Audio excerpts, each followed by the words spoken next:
Om Swastiastu.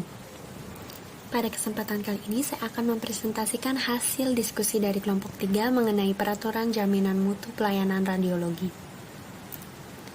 Sebelum saya mempresentasikan hasil diskusi dari kelompok 3, izinkan saya memperkenalkan anggota kelompok 3 terlebih dahulu. Yang pertama ada Maximus Bulu, yang kedua ada Ida Ayu Putu Primadewi, yang ketiga ada Nikadek Paramita Putri Arta, yang keempat ada Veronica Revaliana Loubere, yang kelima ada Febrianti Bogamila Iku Obasolo, yang keenam ada Nimade Sancita Dewi. Langsung saja ke peraturan yang pertama, yaitu Peraturan Menteri Kesehatan Republik Indonesia Nomor 24 Tahun 2020 tentang Pelayanan Radiologi Klinik. Pasal 1. A. Pelayanan radio klinik adalah pelayanan medik yang menggunakan semua modalitas yang menggunakan sumber radiasi pengion dan non-pengion untuk diagnosis dan atau terapi dengan panduan imaging. D. Fasilitas pelayanan kesehatan adalah suatu alat dan atau tempat yang digunakan untuk menyelenggarakan upaya pelayanan kesehatan, baik promotif, preventif, kuratif maupun rehabilitatif yang digunakan oleh pemerintah daerah dan atau masyarakat.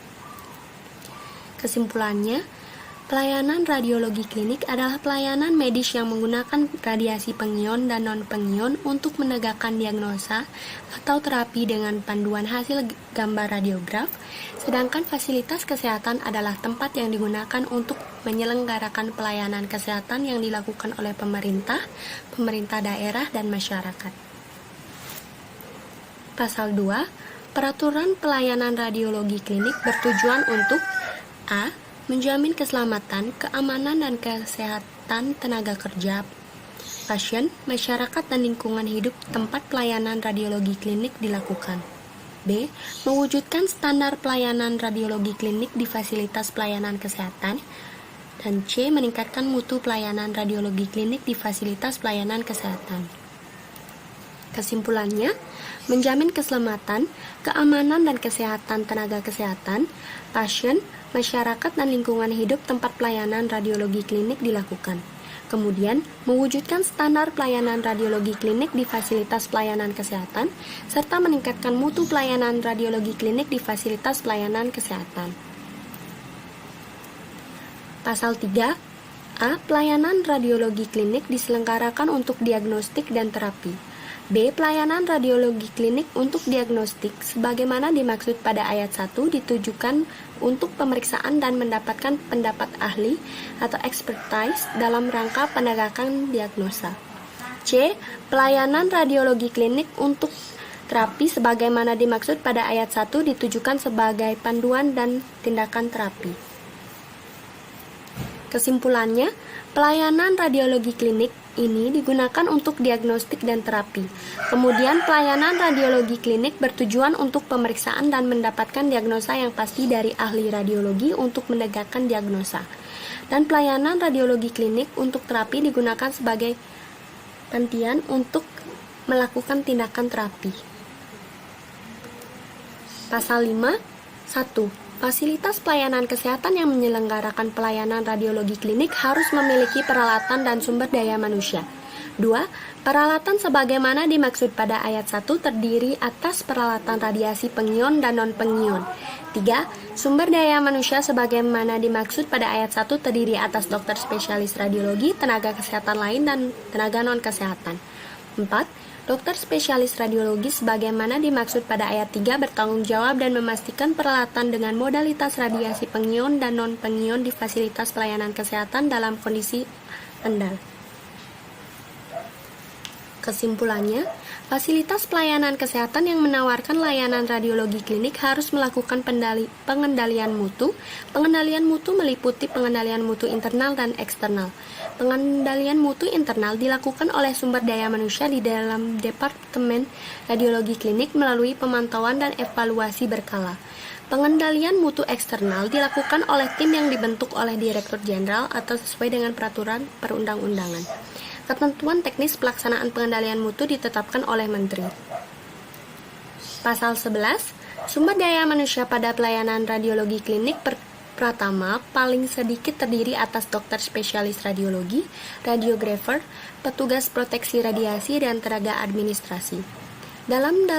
Hal fasilitas pelayanan kesehatan belum memiliki dokter spesialis radiologi sebagaimana dimaksud pada ayat 1, huruf A, dokter atau dokter spesialis lain dengan kewenangan tambahan dapat memberikan pelayanan radiologi klinik pratama. Kesimpulannya, sumber daya manusia pada pelayanan radiologi klinik meliputi dokter spesialis radiologi, radiografer, petugas proteksi radiasi, dan petugas administrasi. Jika di sebuah pelayanan klinik radiologi tidak ada dokter spesialis radiologi, maka dapat digantikan dengan dokter spesialis lain yang diberikan kewenangan tambahan dapat memberikan pelayanan radiologi klinik. Pasal 27, 1. Fasilitas pelayanan kesehatan penyelenggara pelayanan radiologi klinik harus melakukan pengendalian mutu pelayanan radiologi klinik. 2. Pengendalian mutu pelayanan radiologi klinik sebagaimana dimaksud pada ayat 1 terdiri atas pengendalian mutu internal dan pengendalian mutu eksternal. 3. Pengendalian mutu sebagaimana dimaksud pada ayat 2 meliputi pengendalian kualitas atau quality control dan penjaminan kualitas atau quality assurance.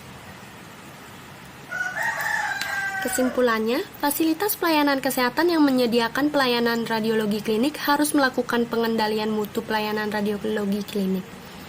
Pengendalian mutu tersebut meliputi pengendalian mutu internal dan eksternal seperti pengendalian kualitas atau quality control dan penjaminan kualitas atau quality assurance. Pengendalian mutu internal dilakukan oleh sumber daya manusia di dalam Departemen Radiologi Klinik melalui pemantauan dan evaluasi berkala, sedangkan pengendalian mutu eksternal dilakukan oleh tim yang dibentuk oleh Direktur Jenderal atau sesuai dengan peraturan perundang-undangan. Ketentuan teknis pelaksanaan pengendalian mutu ditetapkan oleh Menteri. Peraturan yang kedua yaitu Keputusan Kepala Badan Pengawas Nuklir Nomor 4 Tahun 2020 tentang keselamatan radiasi pada penggunaan pada pesawat Sinar X dalam radiologi diagnostik dan intervensional.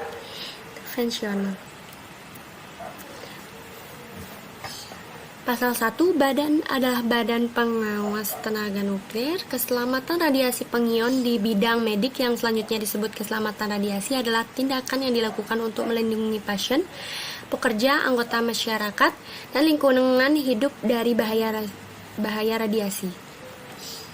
Proteksi radiasi adalah tindakan yang dilakukan untuk mengurangi pengaruh radiasi yang merusak akibat paparan radiasi. Budaya keselamatan adalah paduan sifat dari sikap organisasi dan individu dalam organisasi yang memberikan perhatian dan prioritas utama pada masalah-masalah keselamatan radiasi. Kesimpulannya, keselamatan radiasi dan perlindungan radiasi sangat penting untuk memastikan perlindungan terhadap kesehatan manusia dan lingkungan. Beberapa poin pentingnya. Yang pertama, keselamatan radiasi penting untuk memahami efek radiasi pada kesehatan manusia dan lingkungan serta mengambil langkah-langkah untuk mengurangi risiko paparan radiasi yang tidak perlu. Yang kedua, perlindungan radiasi. Langkah-langkah perlindungan radiasi termasuk pemantauan dosis radiasi, penggunaan perisai radiasi, dan penggunaan peralatan. Pasal 2. Yang pertama, pesawat Sinar X sebagaimana dimaksud dalam pasal 2 ayat 1 meliputi pesawat Sinar X radiografi umum, pesawat Sinar X fluoroskopi, pesawat Sinar X mamografi, pesawat Sinar X CT scan, dan pesawat Sinar X gigi. Kedua, pesawat Sinar X sebagaimana dimaksud pada ayat pertama digunakan dalam prosedur radiologi diagnostik dan atau radiologi intervensional.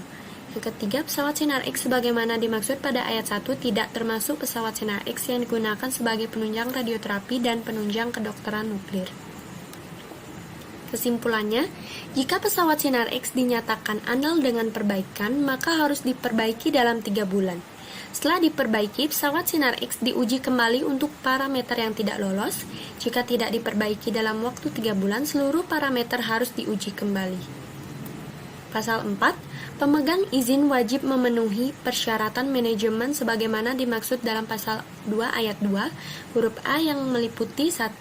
Penanggung jawab keselamatan radiasi, yang kedua budaya keselamatan, yang ketiga pemantauan kesehatan, yang keempat personel, yang kelima pendidikan dan pelatihan proteksi dan keselamatan radiasi, dan rekaman dan laporan organisasi. Kesimpulannya, organisasi harus memiliki manajer puncak, manajer mutu, manajer teknis, tenaga ahli, penguji berkualifikasi, dan pelaksana administrasi.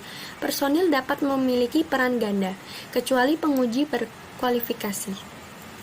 Pasal 5, penanggung jawab keselamatan radiasi sebagaimana dimaksud dalam pasal 4 huruf A adalah pemegang izin dan pihak lain yang terkait dengan penggunaan pesawat sinar X dalam radiologi diagnostik dan radiologi intervensional.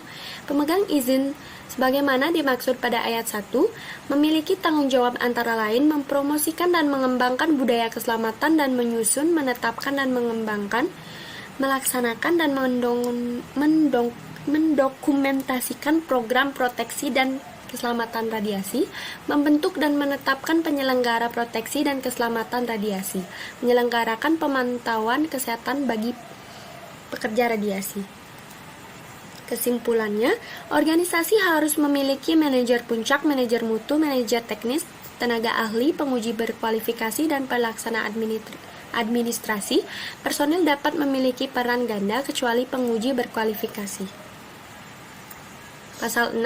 Yang pertama, penyelenggara proteksi dan keselamatan radiasi sebagaimana dimaksud dalam pasal 5 ayat 2 huruf C terintegrasi dengan sistem manajemen yang dimiliki oleh pemegang izin. Yang kedua, penyelenggara proteksi dan keselamatan radiasi sebagaimana dimaksud pada ayat 1 terdiri atas wakil dari setiap pekerja radiasi. Ketiga, penyelenggara proteksi dan keselamatan radiasi sebagaimana dimaksud pada ayat 2 bertugas membantu pemegang izin dalam melaksanakan tanggung jawabnya di bidang proteksi dan keselamatan radiasi untuk memastikan pelaksanaan program dipantau secara berkala melalui pengawasan mandiri. Kesimpulan tentang peran radiologi dalam proteksi radiasi adalah bahwa radiologi memiliki peran yang penting dalam memastikan penggunaan radiasi yang aman dan efektif. Mereka bertanggung jawab untuk memastikan bahwa paparan radiasi kepada pasien dan personel medis diminimalkan sebanyak mungkin dengan mematuhi prinsip-prinsip ALARA, as low as reasonably achievable. Selain itu, radiologi juga bertanggung jawab untuk memantau dosis radiasi, memberikan pelatihan kepada personel, serta mengelola peralatan radiologi dengan aman. Pasal 7. Penanggung jawab keselamatan radiasi sebagaimana dimaksud dalam pasal 4 huruf A wajib mewujudkan budaya keselamatan sebagaimana dimaksud dalam pasal 4 huruf B dengan cara A. Mendorong komitmen individu dan kolektif terhadap proteksi dan keselamatan radiasi pada semua tingkat organisasi. B. Memberikan pemahaman umum mengenai aspek dasar budaya keselamatan dalam berorganisasi. C.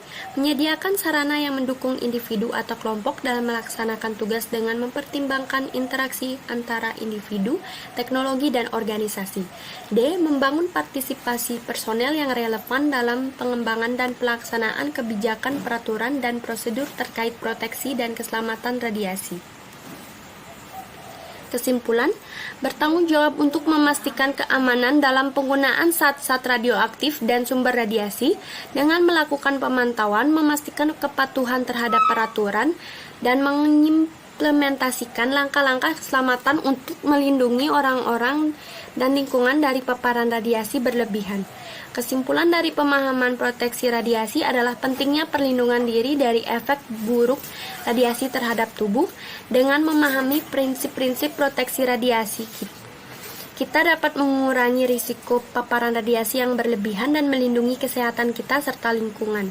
Hal ini penting dalam berbagai bidang, mulai dari kedokteran hingga industri, untuk memastikan penggunaan radiasi yang aman dan bertanggung jawab.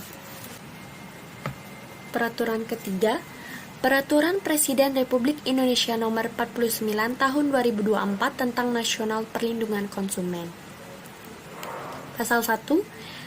Dengan peraturan Presiden ini ditetapkan Strategi Nasional Perlindungan Konsumen, yang selanjutnya disebut Stranas Perlindungan Konsumen. Kedua, Stranas Perlindungan Konsumen merupakan dokumen yang memuat arah kebijakan, strategi, dan sektor prioritas perlindungan konsumen untuk pencapaian target tahun 2024. Ketiga, Stranas Perlindungan Konsumen terdiri atas amanat rencana pembangunan jangka menengah nasional tahun 2020-2022.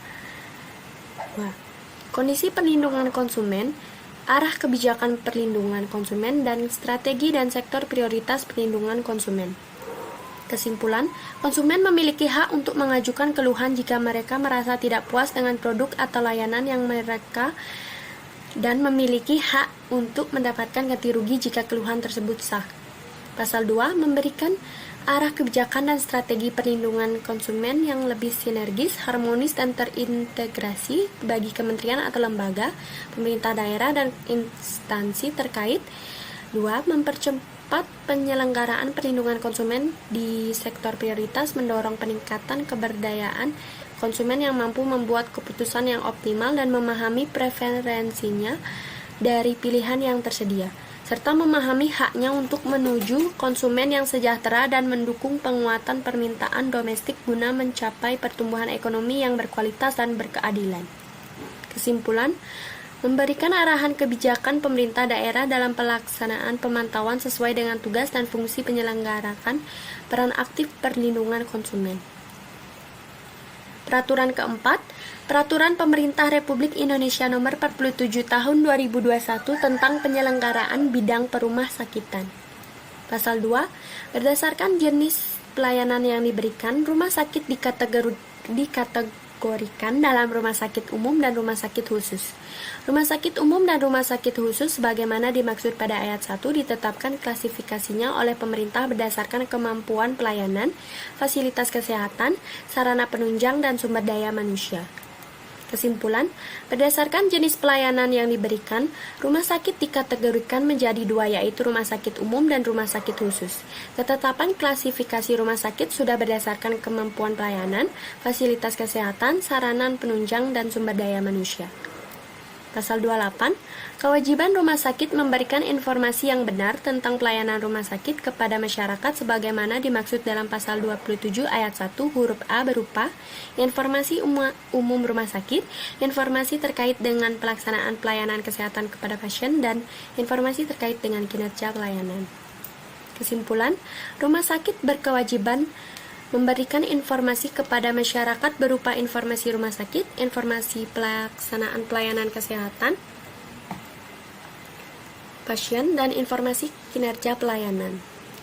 Pasal 33, kewajiban rumah sakit memberikan pelayanan kesehatan yang aman, bermutu, anti diskriminasi, dan efektif dengan mengutamakan kepentingan pasien sesuai dengan standar pelayanan rumah sakit sebagaimana dimaksud dalam pasal 27 ayat 1 huruf B dilakukan melalui pelaksanaan standar mutu penyelenggaraan rumah sakit dalam penerapan standar keamanan dan keselamatan pasien, pengukuran indikator nasional mutu pelayanan kesehatan rumah sakit, dan lanjut pasal 33, pelayanan dengan tidak membedakan rasa, agama, suku, gender, kemampuan ekonomi, orang dengan kebutuhan khusus atau penyandang disabilitas, latar belakang sosial politik, dan antar golongan. Pelaksanaan standar mutu dalam penyelenggaraan rumah sakit sebagaimana dimaksud pada ayat 1 huruf A dilakukan melalui proses 2, registrasi, lisensi, akreditasi, dan penerapan standar pelayanan, standar profesi, dan standar prosedur operasional. Kesimpulan, rumah sakit wajib memberikan pelayanan kesehatan yang aman, bermutu, anti diskriminasi, dan efektif dengan mengutamakan kepentingan pasien sesuai dengan standar pelayanan rumah sakit bagi masyarakat. Pasal 46. Kewajiban rumah sakit untuk menghormati dan melindungi hak pasien sebagaimana dimaksud dalam pasal 27 ayat 1 huruf M dilaksanakan dengan A. Melakukan pelayanan yang berorientasi pada hak dan kepentingan pasien, B. Melakukan monitoring dan evaluasi. Pelaksanaan kewajiban sebagaimana dimaksud pada ayat 1 dilakukan dengan menerapkan peraturan dan standar rumah sakit. Kesimpulan, rumah sakit wajib untuk melindungi dan menghormati hak pasien seperti melakukan pelayanan yang memperhatikan hak dan kepentingan pasien serta melakukan monitoring dan evaluasi. Pasal 52, kewajiban rumah sakit melindungi dan memberikan bantuan hukum bagi semua petugas rumah sakit dalam melaksanakan tugas sebagaimana dimaksud dalam pasal 27 ayat 1 huruf S dilaksanakan dengan 1. Memberikan konsultasi hukum, 2. Memfasilitasi proses mediasi dan proses peradilan, 3. Memberikan advokasi hukum, 4. Memberikan pendampingan dalam penyelesaian sengketa medik, yang 5. Mengalokasikan anggaran untuk pendanaan proses hukum dan ganti rugi. Kesimpulan, rumah sakit wajib memberikan bantuan hukum dan melindungi semua petugas rumah sakit dalam menjalani tugas. Sekian presentasi saya mengenai peraturan jaminan mutu pelayanan radiologi. Mohon maaf apabila terdapat kesalahan selama presentasi. Terima kasih atas perhatiannya. Saya tutup dengan Paramasanti. Om Santi Santi Santi Om.